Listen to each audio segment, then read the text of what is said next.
Bring your own guitar, old buddy. Bring your old guitar. We'll talk and drink and laugh and sing, but bring your own guitar. Jeff, we both lived long enough where we've had the honor and privilege to help people in our chosen professions. How do you decide who's worthy of you working with, pouring energy into, or you just, whoever asks, you help? That's a great question. I mean, I try to keep my eyes on everything that's going on, and I'll listen to a lot of music. And sometimes somebody will send me something and I'll listen and I'll just go, wow, doesn't sound like everything I've heard. Or it sounds like something that's really in my wheelhouse, that I know that I could jump into. And I ultimately want to help them get to what they're doing, not do what I do, but get them to where they want to go. So if it's something that strikes me, I'll just reach out and have my daughter, who does all my booking, she'll just track them down and find them and say, hey, you want to set up a date with Jeff, blah, blah, blah. And then sometimes I'll see him at a show, I'll just walk up to him, I'll say. So not asking you to name names, don't want to gossip or anything like that, but are there any people like, nah, I won't work with that person, I don't like what they're about? A lot of times I just get set up by the record company or a publishing company will call me out of the blue and say, hey, we're working with this new kid named Steven Wilson Jr. Nobody's heard of him. This is 12 years ago. Oh, wow. And you know what? They'll say stuff to me because they know me and they know my track record. And they'll say, he's kind of got a weird thing. That's what they call me. Like, would you get with him and maybe, spend some time with him? And I'll listen to his stuff and I'll decide that way and I'll bring him into the room. But normally it's just me just kind of researching and just loving something. And what's cool is when you get to our age, like a guy my age that's still doing it, that I can still get in the room with these guys because I love the music so much. I've been able to be one of these guys that helps people steer, hopefully to where they want to go. But that said, I do get the ones that come in the room, and the first thing out of their mouth is, I want to write something like so and so, and that's when I just roll my eyes and I don't want to be in the room because I just know we're going to write something crappy. You know what I mean? We're going to try to write something that's already been written, that's already on the radio, instead of trying to maybe not, you don't have to break ground, but maybe try to just be yourself a little bit more. So I get a little frustrated with that, and it's usually in the room when that happens, and I'll call the guy back, go, don't send him back. All right, so welcome to BYOG, Jason and Jeffrey and Jason. You bring the guitar, we bring the conversation. And Jeff and I were making that small talk because we have a very special guest, someone Jeffrey has helped. Ethan Kuntz, or you guys know him as Lil Skinny. Lil Skinny, welcome to BYOG. What's up, guys? Feel welcome. Very free to call me Biggie Fatty. I've never heard that before. Yeah. You've heard of Biggie Smalls. You've heard of Notorious B.O.G. Or B.I.G. Yeah, I'm getting old. Holy cow, I'm getting old. But say something bad or nice about working with Jeffrey. What? Man, I've only got bad things. I'm just kidding, man. I've got nothing but great things working with Jeffrey, man. I didn't know what to expect. So we kind of seen each other around and stuff, but really didn't get a chance to meet each other until we got in the room one day. And I walked in, it was him and Bob DiPiero, and I was like, man, big fan of both these guys, And I think Bob hooked me up with you that day. Bob asked me if I'd come in with you. So that was my first time meeting Bob too. So that was my first time meeting both of you guys. So I went to a pitch meeting and got pitched a bunch of songs, and every one of them wasn't in my wheelhouse. And then she picked one, and I was like, I like that one. And she's like, that's Bob and Jeffrey. And she's like, I need to get you in a room with them. And so about a couple of months later, I see a date pop up on my calendar. So I was all excited, and I came in, and we knocked out 2 songs that day, and the vibes were just high and great. Yeah, and right. Talked about some music that I'm into from back in the day and some new stuff. And, man, we spent 5 or 6 hours that day just hanging and had the best time. And it's just turned into a friendship. And, man, the conversations and the advice I've gotten from Jeffrey is just, priceless. So when you're working with someone as experienced as Jeffrey, yes, sir. What are you looking for? What I mean, because one of the first things I think you're 25, you're writing for younger people. I'm not saying Jeffrey is obviously a talented singer-songwriter, but is there something specific you're looking for when you're working with a Jeffrey Steele? Well, man, the way I've kind of looked at it is like, you know, a lot of younger artists and will kind of tell you that, you know, where I'm trying to be, like he kind of said, like so and so or like this or the trends, and I've always just wanted to get better at my craft and be the best songwriter I can be, the best musician I can be, the best artist I can be, and the best person. And so I try to take all those things, and like working with a guy like Jeffrey, I really look at like, was he tuning in? How's he setting up this hook, or how's he doing this, so I can make my craft better, because I, you know, of course want to be as accomplished and as you know, successful as a guy like Jeffrey is. So I really just kind of hone in and watch how he operates, because I want to get better at my craft. And then you find out we're just laughing and yucking it up the whole time and stumbling in, like, because that's really the game, right? Like, yeah, 100%. There's always a craft involved in it, but you know, of course, but you're hoping that you don't have to use the toolbox. You're hoping that God's gonna trip you into something, right? Like I think one of those songs, you said something or I said something, and everybody in the room just goes, "Oh, that's it. Let's write that. Let's write that." What a great thing to write about. While we're in the middle of a song, so we stopped. Yeah, we stopped the one we're doing and wrote the other one. We wrote the other one and then went back and finished the other one. So, which I'm notorious for. I'll start 4 songs and then get a 5th idea and go, "This is the one," and maybe hopefully we go back to the other 4 later and there's something still there. But I'm always looking for the thing. This song might just be a gateway to another hook for another song. A lot of times, so, right? I mean, 100%. Yeah, it's very well explained. Jeffrey, from your perspective, is there a difference in writing for a 24, 25-year-old kid as opposed to a more established artist? Yeah, it's a huge difference, and it's 2 completely different worlds. And anybody that knows me or knows Bob DiPuro, right? Bob was a guy that kind of mentored me when I came to town. He's in his 70s now. And when you get in a room with Bob, it's like being in a room with a 16-year-old kid. Yeah. Am I right? And I'm kind of the same way. I think I just preciously hold on to when I was in a garage band as a kid with my brothers in the garage, just banging on stuff. And it was so fun, and you didn't know what you were doing, and then all of a sudden you magically came up with something. And I think all these years later, I'm still trying to stay in that place, and when I write with younger guys, that's where they're at. They're just in that place where anything goes. They don't care. They're looking for it. You get with the older guys, it's great, but it's kind of, you got to do that thing they do. Yeah, we got to write that one again, which is great too. But it's a whole nother kind of writing. It's more crafting than with the kids. You're just throwing darts and, you know, running, just sliding down a slip and slide. And so before the show, I was listening. You guys have written about 3 or 4 songs together. Yeah, 4 now, I think. Yeah, 4 now. Yeah, man. 4. Walk me through your favorite one, or your two. Tell me a story about any of the songs and Jeffrey's role in it and what you guys accomplished. Well, man, I feel like that's kind of a cool gateway into just what it's like to write with guys like Jeffrey and Bob. Like, you know, we were kind of talking about, they're kind of getting a vibe, you know, first time writing with them, they're kind of getting a vibe of, you know, who I was as an artist. And so we kind of jammed for 30, 40 minutes on old 70s rock songs and was going down rabbit holes. Just listening to music. Yeah. I mean, jamming. So we got to we're jamming on our guitars. Playing on guitars, and we're talking about, I was like, man, this is one of my favorite singers from back in the day. And I was really like this record. You remember this thing? And we got doing that. And then it kind of morphed into like, hey man, who are you about? Where are you from? Okay, let's start writing. This is a cool line. This is a cool riff. And then we just started. It just kind of turned in from jamming on songs into writing songs.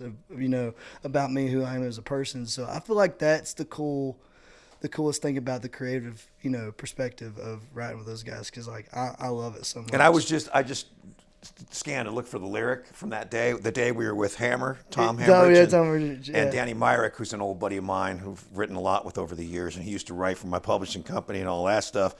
But I remember that, completely remember this now. We were sitting down and we were all jamming. Yeah. And I looked at these guys. I said, I have this thing. I don't know what it is. It's not really a chorus, but it's something about life. You know, take a sip. Drink every drop. Life's a trip. Give it all you got.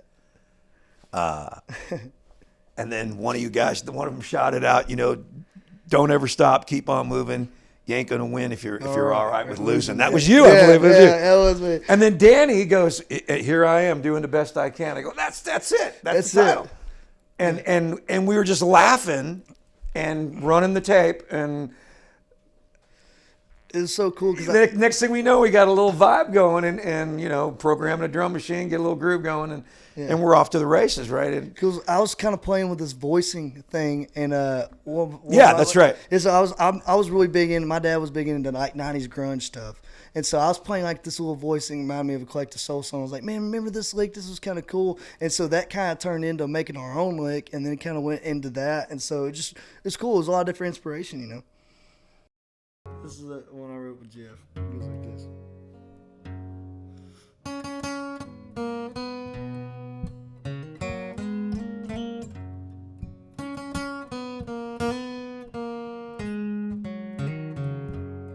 Feels colder at night, sky's a little more gray. Something missing inside that your brain can't explain. But your heart knows all too well what's going on, and it can't be undone. It's what happens when you run from someone you love. From someone you love that you can't live without. You thought that you could, thought you were good, till you came around to a world crashing down. It's what happens when you run from someone you love.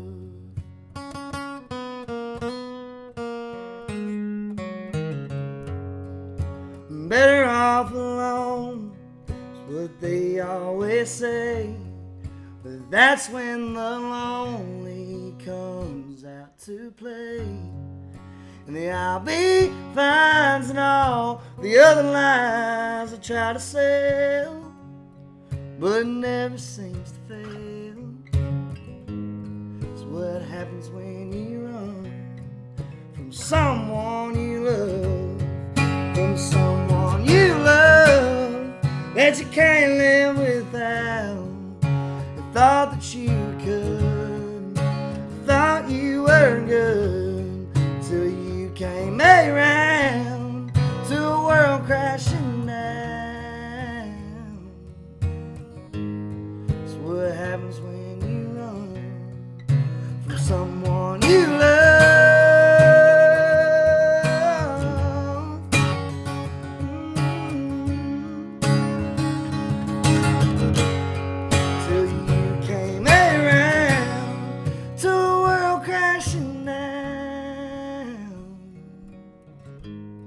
What happens when you run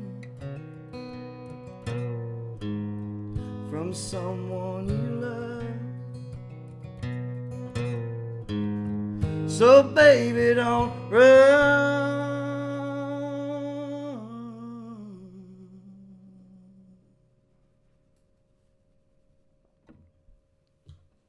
Yeah, baby. Nice. Excellente. When you discover, like, okay, this is the vibe, this is the song, how much are you deferring? You're working with really super experienced guys, Jeffrey and Bob, that you're saying is in his 70s. How much are you deferring, or to like, well, these guys are experienced, or how have you just being super aggressive, or whatever just pops into your head? Well, man, I just kind of go with whatever's pops in my head, but I try to read the room, and like I try to look at it as like, man, these guys are my idols, but also, kind of starting to build a friendship too. So I look at like sitting down and like, how can we get the best songs and the listener to feel like, hey, this guy just had a really cool day with his friends and got some really cool shit. And we just put it together, and that's, I want that vibe to come across to listeners. Like, hey, this wasn't something that was forced. This was something from heart and fun and love of friends that just made some really cool stuff together. So, and I want to let people know too that because a lot of people will come in to write with me and think that oh my God, this guy's had like, he's had like 80 songs, blah, blah, blah, whatever the numbers are. And they're intimidated by it, but I like to be really quick to let people know that it's okay to tell me that I suck. If the line sucks, it sucks. If it sucks, right? So once that ice is broken, It's broken, yeah. it's like you're friends now, and you're just like it's really important for me to know I got to just let all the guards down and just go. They have to know, especially if it's a young guy, they got to know that I don't really care. I want to get the song. I don't care if I'm right or wrong, or if it's all him or if it's all me. I don't want it to be all me. I want it to be him driving it and me trying to help him get there. It just depends on the day, right? Yeah, but once you break that ice and you start to figure out who people are and what they're after, it's so fun. It's the most fun. Listen to you describe the process, and it takes me back to my days as a journalist, where you're just going out and interviewing somebody, and you go, oh, this is what he's about. And then you start going through your Rolodex of 63 years of life, and that's when you can really help that person. Yeah. And it also, this whole process, it keeps you young. Yeah, absolutely. Absolutely. To be able to even know because a lot of us sit back and go, man, these young people, they don't know nothing, and it's so different from when I was a kid. And then I listened to his music, and what was one of the first things I said was like, oh, man, that takes me back to my college days. And that was 40 years ago. And I was like, this is the lyrics and the sound of it is my college days. And then the second song you did, I was like, oh, I've lived that experience. And it was been there. Basically taking a woman for granted, or, it's like I've lived that experience. And so it's the part of what me and Jeff do with this show is I love music. He does. And I started out loving R&B music and rap music. Come on. And then I discovered country music, and I was like, holy, this is to me, for a writer and for storytelling about things that really speak to my soul and heart, I was like, this is the highest form of music. And I really believe that. And I can't believe I'm saying that, because I went many, many years thinking country music was garbage. But Jeffrey and you guys, when you come in here, you're just educating me on the music, the process, and I'm just completely fascinated by it. That a 63-year-old man and a 24-year-old man go into a room and come out with some magical music, it's just fascinating for me. And another thing too, like I've had so much musical experience, from my early 60s when I was a little kid, exposed to my parents and my brothers and sisters. So all these years later, to get in a room with someone like him, I've got all these things in my head that have never been translated out into the world.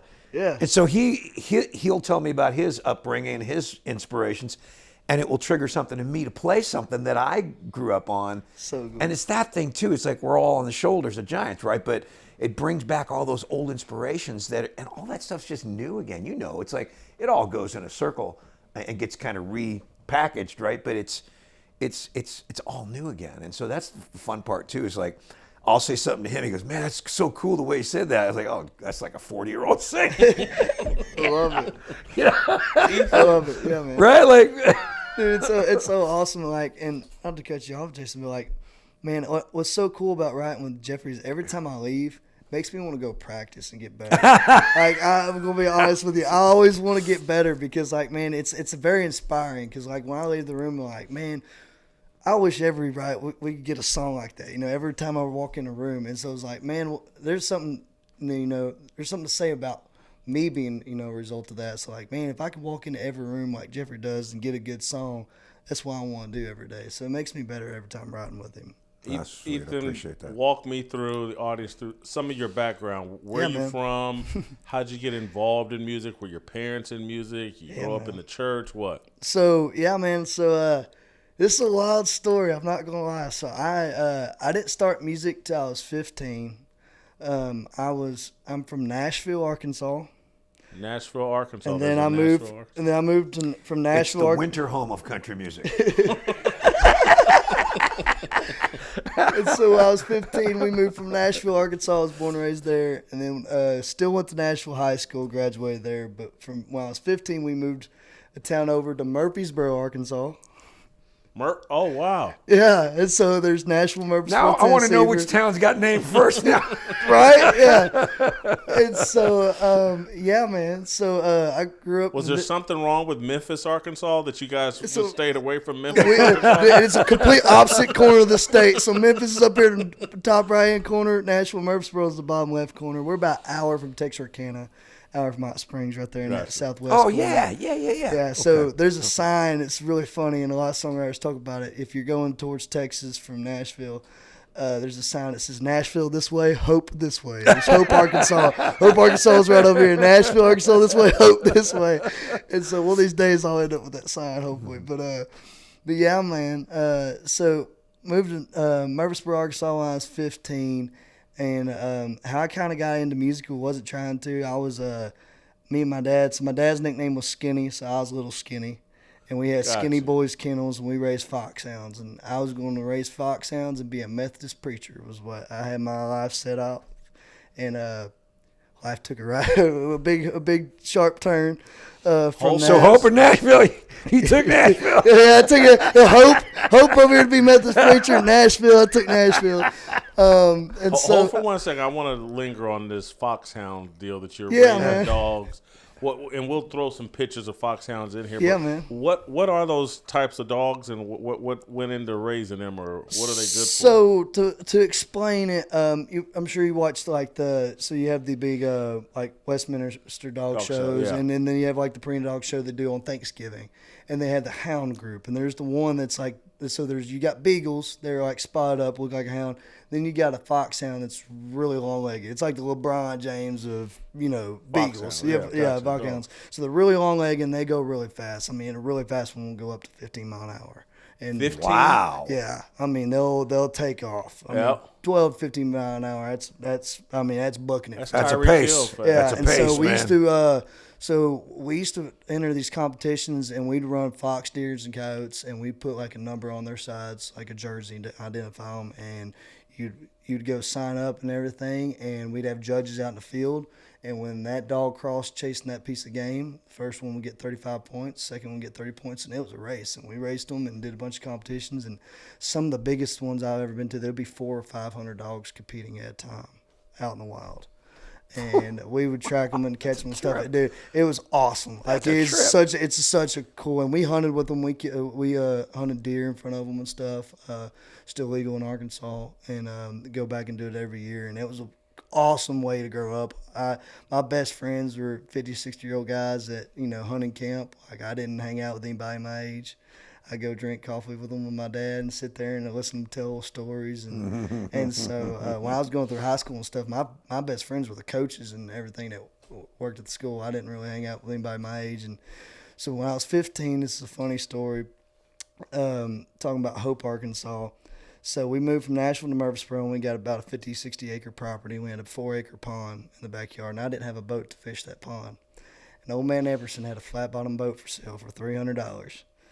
And so I go to my parents. I was like, hey, I really want to get this John boat down the road. And they're like, we ain't giving you $300. You're 15, 16. You can go work for it, cut some yards or something. And I'm like, man. So I go looking around trying to find a get-rich-quick scheme to get this flat-bottom boat. Well, I go looking around, and I just started playing guitar for maybe 3 or 4 months. I just kind of picked it up. Never sang on a stage before in my life. And I see over in Hope, Arkansas, they have a watermelon festival every year. And they have a talent show called Watermelon Idol. And Watermelon Idol. And the cash prize was $300. And I'm like, and you got to open up for Sammy Kershaw. Just enough for the boat. Dude, it was a white trash dream. You got to open up for Sammy Kershaw and get $300. And I was like, this is perfect. So I go over on Tuesday to try to qualify for the top 5 to compete for the money. I go that Tuesday, and I don't make the top 5, and I'm all bummed out. And I went there to sing a song, and everybody's like, oh, you did so great. Don't make top 5. And Mama comes up to me. She goes, hey, since you didn't make Watermelon Idol, on Saturday they're having American Idol auditions in Little Rock. And I said, Mama, if I can't make Watermelon Idol, how the hell am I going to make American Idol? This don't make no sense. And sure enough, she talked me into it. We went to American Idol, and they asked me to keep coming back. And I ended up making it on that season and went to Hollywood and made it on the TV show. And I came back home from American Idol and realized, hey, there's a career sitting here if I wanted it, but I didn't know if I wanted a music career. You know, I didn't know if I was going to chase preaching in church or anything. But then I started seeing that, you know, in high school I could go get a couple boats playing music, you know. And so I was like, man, I'm going to start playing these shows and chasing it. And I got me a little band. Dad got me a trailer, and we started traveling around. And I started doing 150, 200 shows, and then a year, and it just kind of turned into a whole lifestyle, man. And I loved it. Now there's no getting out, right? There's no getting out. It's like, man, I've come this far. Ain't no turning back. So, yeah, man. Jeffrey, It's like drug. that has to be, don't exaggerate, that has to be one of the most unique music stories. That's a great one. This We guy never said found that out you is- got the What's boat. funny- You didn't get the boat. Oh, I've got the boat. Oh, did you get it? So You bought it on your own, though. So my parents were like, well, since you're gonna be on TV and everything, we'll get you the boat. Oh, And so and then on down the road, of course, I started making my own money playing shows. But that's actually my phone's in there. But on my cover photo on my phone is me in that boat with the sunset behind that pond. So I always remember where I come from. Because that boat started it all, and I still got it. So. Yeah, man. A guy sitting out in the middle of bum F Arkansas. can't win the local watermelon Idol. idol Hey, contest. I trashed on every radio station in the local area. It was and what, hilarious. you had to get in the top 5 to Yeah, top 5. There's 20 people. I didn't make the top 5, Jason. And then out of 20 people in the middle of Arkansas nowhere, but makes it on to American Idol. Been out about and that 15,000 launches- people in an arena in That's Little Rock. why I love this country. Exactly. You just made the ultimate point. I'm telling you. I'm telling People you. complain about this country. This kid is making a bunch of money. There's the music business who for couldn't you. win a watermelon idol contest that I probably could have won. And now he launches a whole career. He's got boats, cars. Mom and daddy's proud of him. So Man, great. It's crazy, man. The guy that won it had won it like 4 years in a row. And they called him, I think it was Action Jackson. And he was like, he was a Charlie Pride tribute. And he did a tribute to Charlie Pride. And it sounded just like him. It was great. Like, Kiss he was an awesome. angel, good morning. Like, Right? dude, Oh, I my watched God. him. He's still, like, till this day, I went back a couple of years ago to, we played the Watermelon Festival and opened up for Ronnie Atkins. It was a cool moment for me because I was That's like, great. So I got to go back and was like, Yeah. man. And so we walked up and watched Watermelon Idol, and he was still in it, still competing in it.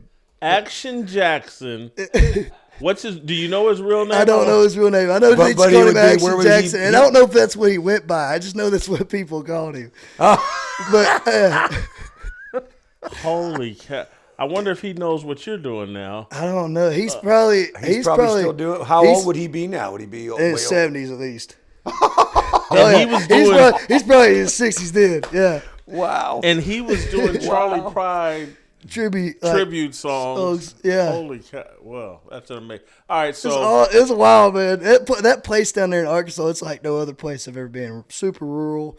Like, dude, the people down there, everybody meets a character of their own. Right. Sort. Yeah, everybody's got like a. Everybody's got Yeah. a stick or a thing Yeah. or a swagger to them. It's just wild. Like I've gotten to travel a lot now since then, and I just always like, man, I don't think I've met quite the characters I have that are back home. She said he's a brother and I love him. He's just another sleeping in her bed tonight. She said I'm sorry for the I love yous. Drunk when I told you all those lies. 'Cause mama told me there'd be girls like you. They'll love you, leave you, keep you from the truth. So girl, don't call me baby if maybe's on your mind. tired of all this crazy. It cuts me like a knife. So girl, don't call me baby if maybe's on your mind. If maybe's on your mind. So he picks up the phone when she's alone, the bottle of Patron at 3 a.m. Loves me down to nothing, but she's always running, and I'm back to picking up the pieces again.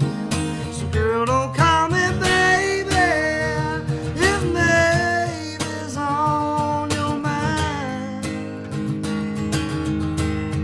I'm tired of all this crazy. It cuts me like a knife. So girl, don't call me baby if maybe's on your mind.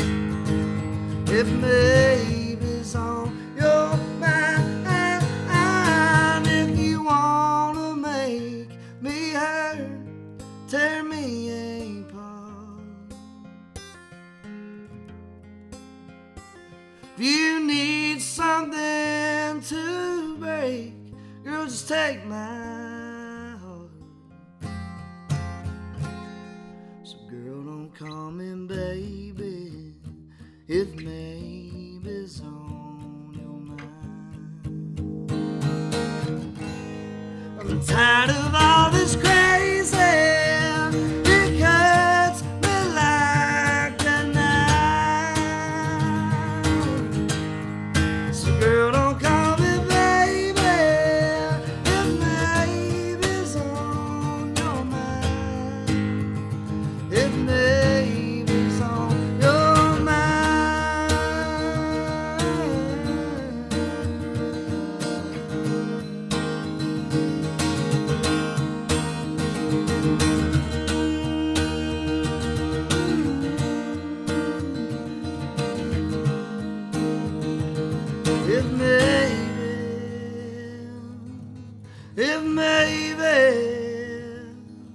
If maybe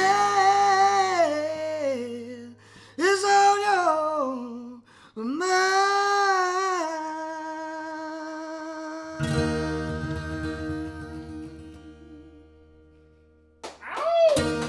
Thank you. So when did you get here to Nashville? So I told my parents when I was 18, I graduated high school. I graduated a little early because music was picking up. I was playing so many shows, and I was kind of getting into some trouble. And so it was better.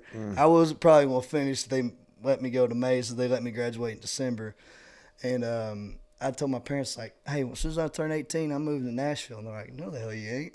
Like, you need to grow up a little bit. You need to learn how to live on your own and everything. We're sending you to college. And they're like, if you go get a 4-year degree, then we'll help you get settled in Nashville. And I said, all right. Mama, I've got the best parents ever. Like, I had a great upbringing, and they kind of treated, so my older brother does music, and they kind of treated like everybody back home played baseball and or football and everything, and they got on summer teams and travel ball and everything. And all these parents, they're going, renting hotel rooms and traveling 2 or 3, 4, 5 hours away to go practices and games and everything. They're like, we're going to treat that with music. If our kids aren't athletically inclined, they're into music. So we're going, if they want to go to play this show 2 or 3 hours, we're going to hop up. And my mom went through 3 Suburbans with me and my brother growing up, just putting miles on them and traveling somewhere. So my parents were really, really, really awesome in that aspect. That's awesome.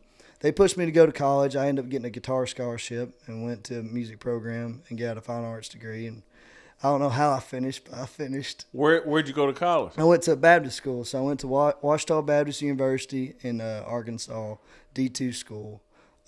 Super, super cool place. And I learned a lot about just, I got to take a lot of music theory classes and ear training and a bunch of stuff that helped me music-wise.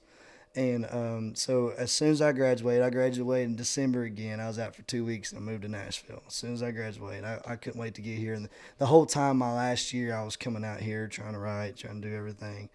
And it was cool because I would sit in my dorm room and watch old Bluebird videos and old songwriter videos of guys like Jeffrey Steele and Rivers Rutherford and the guys I wanted to write like. And now, being only 25, I get to call those guys my mentors, my friends, and I get to write with them. And so, like, I wake up every morning in Nashville, and I don't know what my day's going to be like, but I know it's going to be pretty cool and be pretty fun. And I'm living a dream, right. man. Super blessed. Was your dad a minister? Was your No, sir. My mom was big in the church. She ran like different like children's choir and children's programs and like Sunday schools and that kind of thing. And my mom was always big in the church, and she ran a daycare, so she kept 17 2 to 5-year-olds every day. And then my dad worked for Tyson Foods, and he worked chicken plant and was a live guy. So he's been at Tyson Foods for going on 26, 27 years now. Wow. And so so the Foxhound deal was just something a little hustle he did on the side? So it wasn't really even a business. It was more of a hobby. Like that's what me and my Just dad. fun, right? It was fun, man. So my dad had me in the woods since I was old enough to talk. And my dad was a bass fisherman. He tournament bass fished, and then we went into the dogs, and we were really competitive, and we won a bunch of competitions, and were pretty good in the dog business. And I showed dogs too, so like to see the bench shows, like I would show them and stuff, and I loved it. It was a cool way to grow up because it taught me a lot of principles of, if he taught me how to prepare myself and how, if you wanted to win, how to prepare to win, and, and how to work for it. And I learned a lot of lessons. Like I couldn't do it better if I tried, man. It was pretty cool. There's things So cool. out in these little rural areas. Mm-hmm. If you grow up out there, you really, and again, this in my age, we understood this, but for these young guys, there's fun without money. There's fun without. It took money. Pure joy. But what was cool is my parents didn't have a lot of money, but they worked for everything they had, and that's what was cool about it. Is they worked night and day. There wasn't such thing as a 9 to 5 to them. You started working when you woke up, and you didn't stop working until you went to bed. But I'm saying, like, cool. you and your dad just out in the woods fishing, all man. that kind of stuff. There's kids your age. If there's not a video game attached to it, if they're not sitting in front of a TV, they don't know what fun is. Right. And that's what was cool about my parents. Yes. Yeah. It's like there's all kinds of fun that you can make on your own that I feel like a lot of young people have lost that. Oh, my gosh, yes. That everything comes with a new app that has to be on their phone or something new for their Xbox or PlayStation. It's the life, and that's what I hear a lot in country music. Aspects of life that have kind of been forgotten. I think I can't remember who it was, but we just cracked jokes about how many guys write songs about their truck, and it's kind of stupid, but it also is just my simple truck was my everything in high school. Yeah. And it ends up being true. It's Yes. like, wow, that really was true. Yeah. So have you got a truck? Have you written a song about your truck yet? I don't know if I've written a song exactly just about my truck, but man, I had a truck through high school called Old Blue, and this thing had 35-inch tires on 20-inch wheels with a 6-inch lift. It had light bars all over it and everything. And that thing, everybody knew. When I came to town, my dad one time had to take it to the tire shop for me because I was in school, and he's like, you must know a lot of people around here because every time I drive through town, everybody's waving at it. They all know it was you. He's like, and then they'd be like, oh no, that ain't Skinny. So it was funny, but it was man. So I love that truck, and I actually sold it to come to Nashville. So I put it down on an apartment on a lease, and man, when I sold it, I was so sad. But what made my heart so happy is I sold it to another high school kid at that same high school, and I went back home about a year later, and I saw that truck parked up at that high school. I was like, man, that thing's still giving them hell. It's awesome. What was your first big break here in Nashville? Man, I would say what got me going in Nashville was I had been in town for about 3-4 months, and I met a guy named Herb Woolsey. Oh, yeah. And I know Irv, Irv is awesome. Yeah, George George Strait. Strait's guy, yeah. And Irv gave me my first gig in town, and I'll never forget it over at Losers. And they put me over, so they had some other properties. So it was Losers and Winners. So they put me over at Winners and Doghouse when they had Doghouse down in Demonbreun. And I played what I called the shitty shifts. I play like Sunday from 11 to 2 or everything, and then I kind of start working my way into the better Sundays stuff. 11 2, we're all watching football at the Doghouse. No one's listening to music. Right, yeah. And That so is the shitty shift. Gotta have those years. You gotta have those years, man. And so I kind of worked my way into it, and then before I know it, they had me team up with another young artist named Chris Henrucci, and he's from Scotland. And they're like, hey, we are both doing good with acoustic things and getting good responses. We want y'all to make a house band from 6 to 10 here at Losers. And we want y'all to play together. Me and Chris never played together before. But we were buddies. We knew each other from being around.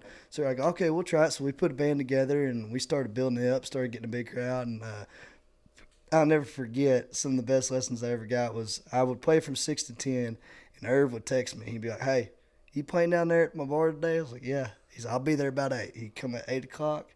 He'd stay till I get done at 10. He'd still stay till 10:30. From 10 to 10:30, he'd buy me a beer. We'd sit there and talk, and he'd tell me I could ask him whatever question. He'd tell me stories for that 30 minutes, and I learned a lot every Friday and Saturday talking to him for 30 minutes. And then as soon as the house band started at 10:30, he as soon as that first song started, he would leave. He'd be like, all right, man, have a good night. I'm out.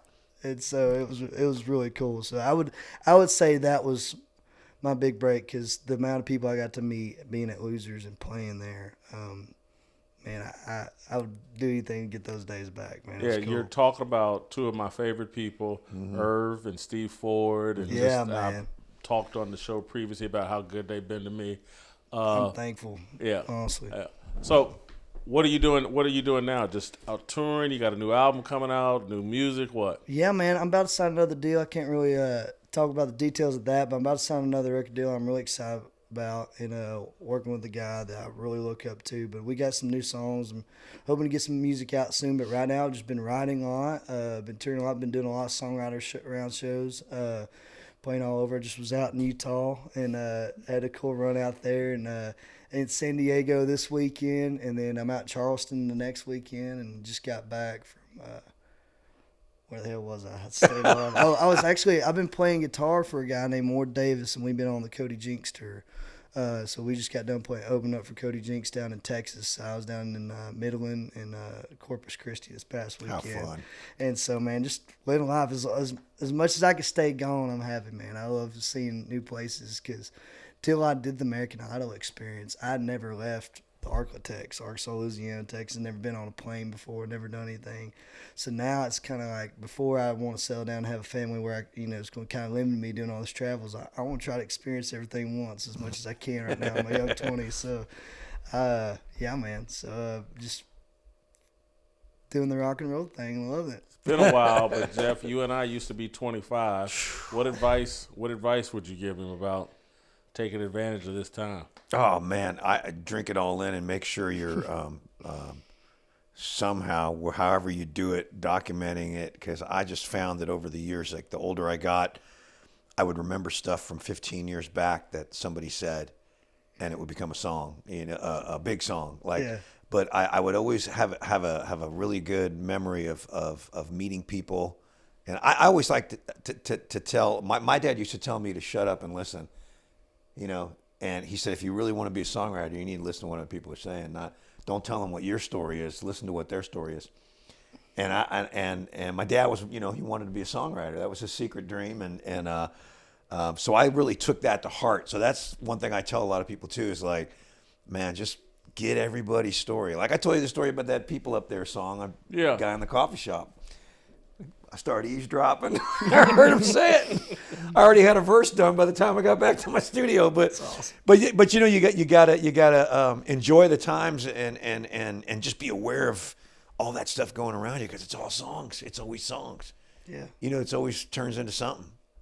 So, Lil Skinny, do they call you Little Skinny or do they call you Ethan? What? Yes, sir. So my name, if you look at the spelling, my government name is kind of hard to pronounce. A lot of people will pronounce it the wrong way. So I just stay with Lil Skinny. So it's funny. A lot of people in Nashville, if you say, hey, oh, I was with my buddy Ethan, they're like, who? And they're like, oh, Skinny. You're like, oh, yeah, I know Skinny. So, yeah, man. So then, of course, it's from my dad. My dad was skinny, so I was Lil Skinny. And so I've been called that in the hunting world since I was 7 or 8 years old. So it's just kind of been a part of me. So, but that's why I do all my stuff, my artists and everything, my social media is under Lil Skinny. So, Well, LIL. you can find me under Biggie Fatty, the host of BYOG, alongside Jeffrey Steele. Thank you guys so much for tuning in and watching. Hope you enjoyed the conversation as much as we did. We'll see you next time. Bring your own guitar, old buddy. Bring your old guitar. We'll talk and drink and laugh and sing, but bring your own guitar.